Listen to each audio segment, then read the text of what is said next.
is theft, non-payment of fines, or even for not having a television licence. Magistrates at courts in Norfolk now have a greater use of curfews against young offenders and also community service orders. Up until today, a community service order was given if you'd committed an offence which was punishable by a spell in prison. From now on, it can be given for a much greater and wider range of offences, including a non-payment of fine. And the people who are going to look after that and administer it are the probation service. We think it will help keep some fine defaulters out of prison, which is a very expensive way of trying to get fines off people. We also think for some people who might otherwise have been fined but are in very poor circumstances, it's a good alternative than just weighing people down with more fines. Do you think it'll work? We think it will work because community service works generally for other offenders, so there's no reason to believe it wouldn't do for the people that this Act now covers. Trials involving the judicial system are nothing new in the county. Norfolk was chosen to try out the tagging system, which has been extended. This new trial is expected to run for 18 months to give the Home Office, magistrates and the probation service the chance to see if it works. Phil Johnson, Anglia News. Well, I'm beyond caring or help, but let's face it, middle-age spread can be a worry for some of us, especially after the excesses of Christmas. I, of course, am saying nothing. But a wildlife reserve in West Norfolk has found that middle-age spread affects swans as well. But if you're a female and a swan, it's good news and not bad, as Matthew Hudson reports.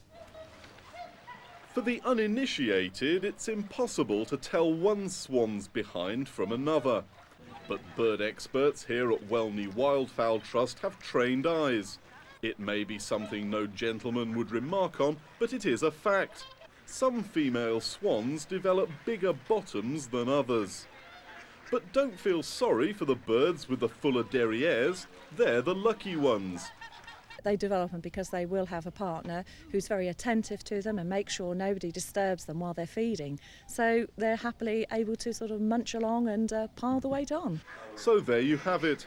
Plentiful food plus attentive male equals contented if pear-shaped swan. But could it also be true of other species, like humans for instance? Opinion among ornithologists appears to be divided. No, I don't think so, really. No, I don't think so. I think it's just a sort of generic thing, isn't it? Or the amount they eat or something. We've come up from Bedford and the women there are all nice and round and cuddly, so it's fine, yeah. But I know of a few instances where this has happened, with dire consequences for the relationship.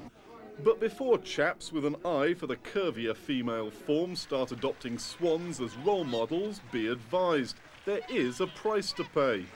The male, of course, while he's guarding his female, is unable to feed as much himself, so consequently he's losing weight. And in instances where they've got cygnets, we've also found that the cygnets also put on weight, so that family will thrive, but at the expense of the male. All of this, of course, makes females the cleverer of the species.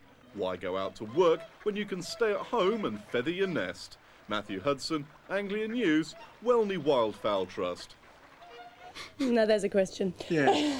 Well, if spreading behind